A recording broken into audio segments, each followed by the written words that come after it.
Cases पढ़े थे वो पढ़ लिया हमने नॉन वॉलेटाइल सॉल्यूट के लिए। अब हम पढ़ेंगे रोलेट लॉ फॉर वो तो हमने सारी चीज़ पढ़ी थी हेनरी लॉ के लिए, या फिर नॉन वॉलेटाइल हमने वो चीज़ समझी थी वो क्या होती है जनरली, वॉलेटाइल क्या होता है, उसका इफेक्ट क्या होता है, टेम्परेचर का क्या इफेक्ट होता है। अब हम पढ़ेंगे रोलेट लॉ।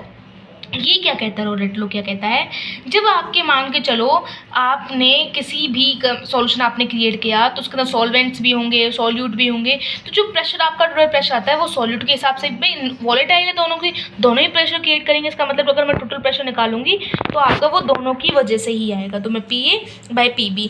और हम समझते हैं कि प्रेशर आपका अगर दोनों की वजह से जनरेट हो रहा है तो वो डिपेंड करेगा आपका मोल फ्रैक्शन की वजह से। तो PA आपका डिपेंड करेगा मोल fraction of A and PB आपका डिपेंड करेगा B पर, भाई कितने मोल्स A के हैं और कितने मोल्स B के प्रेजेंट है उसका ही। भाई अगर मैं B का प्रेशर निकाल तो उसके मोल्स मुझे पता होना चाहिए कितने प्रेशर। भाई मांगो चलो मेरे पास एक बॉक्स है, उसके अंदर आपके 10 व्यक्ति हैं और मैंने कहा 2 व्यक्तियों के पास लाल टी शर्ट है और 8 व्यक्तियों के पास हरी टी शर्ट है। तो मैंने पूछा बताओ प्रेशर लाल टी शर्ट वालों के ऊपर कितना, जो लाल शर्ट वाले वो कितना प्रेशर लगा रहे हैं, तो मुझे पता होना चाहिए उसकी क्वांटिटी कितनी है ना। तो वही आपका मोल फ्रैक्शन कितने पार्टिकल्स उसके प्रेजेंट है वो आपका XA एंड XV, तो वो आपका यहाँ पर इसका कांस्टेंट वैल्यू होती है P0 this is called pure. भाई सिंपल सी बात है, एक बात बताओ, ये तो आपका प्रेशर हो गया सिंपल निकलने का वाला जो आना चाहिए था प्रेशर।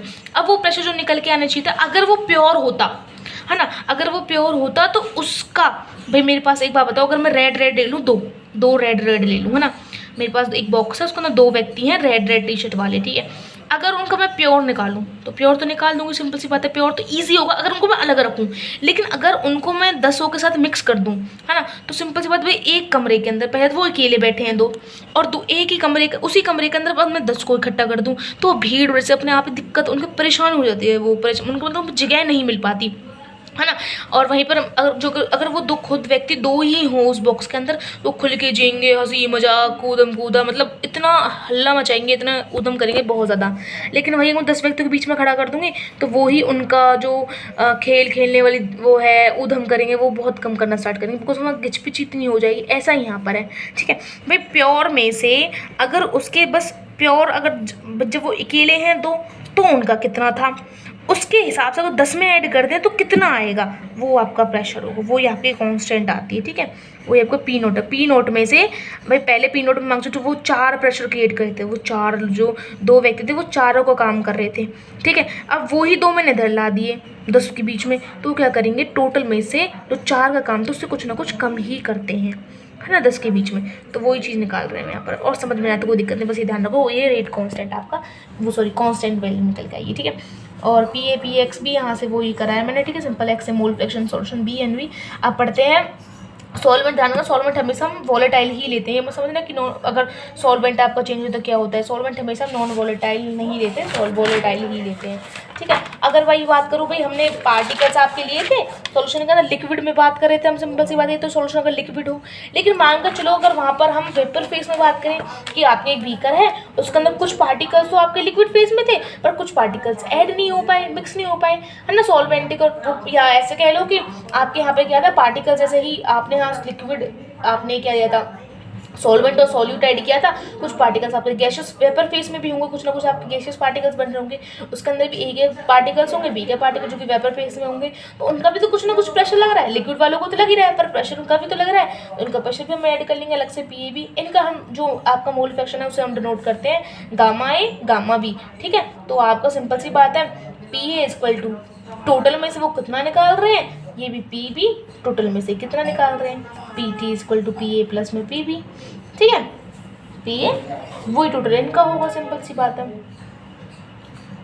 ये ज़्यादातर हम वेपर फेस की बात करते हैं, हम डाल्टन्स लॉ को ही यूज़ करते हैं, तो PA/TT ये आपका क्वेश्चन है यहाँ पर सिंपल, जो कि आपके जेम में पूछा गया 2005 में, ठीक है। वेपर फेस के अंदर पूछा गया था, तो उसने पूछा था कि भाई वेपर फेस के अंदर the vapour phase of 2 liquids X and Y and ideal solution are 70 torr and 20 torr if the mole fraction X is 0.5 पर the mole fraction of X and Y in vapour phase equilibrium both solution, दोनों आपके equilibrium में होते हैं जब उसको पढ़ते हैं हम, ठीक है। इक्विलिब्रियम मतलब आपके वेपर्स भी उसी तरीके जितना आपका ये बन रहा है उतनी आपके वेपर स्पीड से बन रहा है, रेट दोनों का सेम है इक्विलिब्रियम में, तो PT जो उनका होगा वो भी इनका ही होगा, तो PT A प्लस में B, तो PA/PT आपको मोल फ्रैक्शन 1 पर डिपेंड करेगा, ठीक है। नेक्स्ट है आपके पास यहाँ पे तब क्वेश्चन था, उसके बाद हम पढ़ते हैं ये Raoult's law for non volatile solute. अगर नॉन वोलेटाइल आपका सॉल्यूट ऐड किया हो तो वेपर फेज, सिंपल सी बात है, आपका डिक्रीज हो जाएगा ना, पढ़ लिया है आपने। तो वेपर फेज किस पर डिपेंड करेगा? अगर नॉन सॉल्यूट है, नॉन वोलेटाइल है, तो वो सिंपल सॉल्वेंट पर डिपेंड करेगा। तो सॉल्यूशन डिपेंड करेगा सॉल्वेंट के प्रेशर पर, और मोल फ्रैक्शन ऑफ ए के सॉल्वेंट पर डिपेंड करेगा। सॉल्यूशन सॉल्वेंट बराबर आपका कांस्टेंट आ जाएगा पी नॉट एक्स ए। तो P A is equal to P A not X A. भाई सिंपल है ना, प्रेशर अगर नॉन वोलेटाइल सॉल्यूट ऐड किया हो तो सिंपल सी बात, सॉल्यूट तो कोई प्रेशर लगा ही नहीं रहा, जो प्रेशर लगा रहा है वो कौन लगा रहा है? सॉल्वेंट लगा रहा है पूरा अपना। तो वो सॉल्वेंट है, तो सॉल्वेंट का आपका क्या कहते हैं, प्रेशर आपका पी ए, आपका प्रेशर सॉल्वेंट के बराबर होगा पी ए नॉट एक्स ए के। तो एक्स ए वो ही है यहाँ पर, पी ए एक्स ए, इधर लेके जाएंगे इसको P A minus x P A x P, और आपका ठीक है। हम इसको एक्स बी में इसलिए चेंज करें कि हम देखना चाहते हैं कि सॉल्यूट का क्या इफेक्ट पड़ेगा।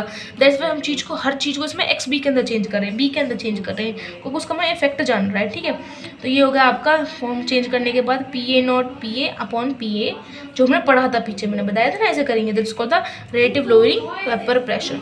अब आता है इसके अंदर कुछ हम नोट्स पढ़ते हैं। नोट्स कैसे पढ़ते हैं? कुछ इसके अंदर हम ग्राफ्स बनाना सीखते हैं, तो आपने सीख लो, देख लोगे आप समझ पे। अब बताए ये ग्राफ जो कि मोस्ट इंपोर्टेंट, 12th वाले बच्चे बहुत ज़्यादा इसको गौर से देखना। यहाँ क्या हुआ है? Graph of vapour pressure and mole fraction of volatile solute. Data number किसके लिए? वोलेटाइल सॉल्यूट के लिए। तो हम यहाँ पर एक अज्यूम लेते हैं। अज्यूम कैसे लेते हैं? मान लो चलो मेरे पास सॉल्वेंट भी आपका वोलेटाइल है और आपका सॉल्वेंट भी, दोनों चीज़ क्या है आपके? वोलेटाइल मैंने मान के चले हैं। ठीक है, मान के क्या चल रहा है? अज्यूम भी क्या करना, ये है भी, क्योंकि हम वोलेटाइल सॉल्यूट के लिए बात कर रहे हैं यहाँ पर। ठीक है, तो मैंने क्या किया, यहाँ पर दो ऐसे आपका ग्राफ बनेगा यहाँ से।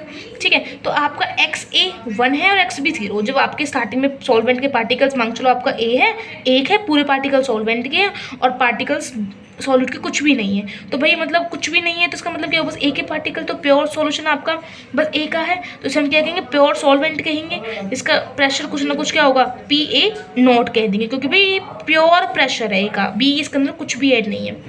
यहाँ बात करूँ, यहाँ आपके बी के पार्टिकल्स आ गए हैं, ए के पार्टिकल कुछ नहीं, तो यहाँ पर बस सिंपल प्रेशर किसका लगेगा? सॉल्यूट का लगेगा, जैसे हम डिनोट करते हैं पी नॉट बी से। ठीक है, अब मान कर चलो मैंने क्या किया आपका, अगर एक बात बताओ यहाँ पर, अगर मैं यहाँ पर क्या करती हूँ, आपका क्या होता है यहाँ पर, आपके यहाँ से मैं बढ़ती हूँ ग्राफ के अंदर भी, ग्राफ ऐसे है तो ग्राफ में ऐसे बढ़ रही हूँ यहाँ पर मैं। ठीक है, तो यहाँ पर क्या होगा? ए की मात्रा कुछ ना कुछ घटेगी, धीरे धीरे घटेगी, और बी की मात्रा क्या होगी? इंक्रीज होगी इधर साइड।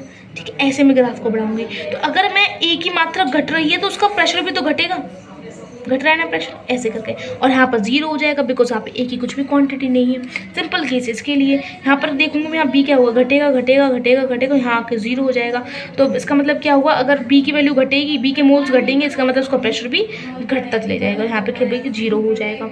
ठीक है, बहुत ज़्यादा इंपॉर्टेंट है। और हमें पता है कि अगर पी है, पी ए, भाई एक बात बताओ, यहाँ पर तो पी नॉट था बिकॉज यहाँ बस ए की क्वांटिटी थी, लेकिन यहाँ पर जब घटेगा तो बी के कुछ ना कुछ मोल्स भी तो आ रहे हैं बी के। अब बी के मोल्स आएंगे तो क्या होगा? आपका प्योर सॉल्वेंट नहीं कहलाया जाएगा। इसका आंसर क्या निकलते हैं? ये जो बीच की वैल्यू निकल के आती है वो निकल, यहाँ की वैल्यू यहाँ तो 0 हो जाएगी, यहाँ पी नॉट हो जाएगी, जो बीच की वैल्यूज हैं वो निकल के आती है पी ए से, है ना, पी ए, बिकॉज ये आपको प्योर सॉल्वेंट के लिए नहीं होता यहाँ पे, बिकॉज यहाँ पे सॉल्यूशन का कुछ ना कुछ आपका, यहाँ पे क्या होता है? सॉल्यूट कुछ ना कुछ ऐड होना स्टार्ट हो जाता है, जिसका आंसर क्या होता है? यहाँ पे सॉल्यूट कुछ ना कुछ आपका ऐड होना स्टार्ट हो जाता है, जिसका आंसर क्या होता है आपका? ये आपको प्योर फॉर्म नहीं रहती है ए की, जिसे हम प्रेशर उसका निकालते हैं ए का पी नॉट एक्स ए करके मोल्स करते हैं। ठीक है, ये भी आपका सिंपल हो केस है। अब मैंने क्या किया?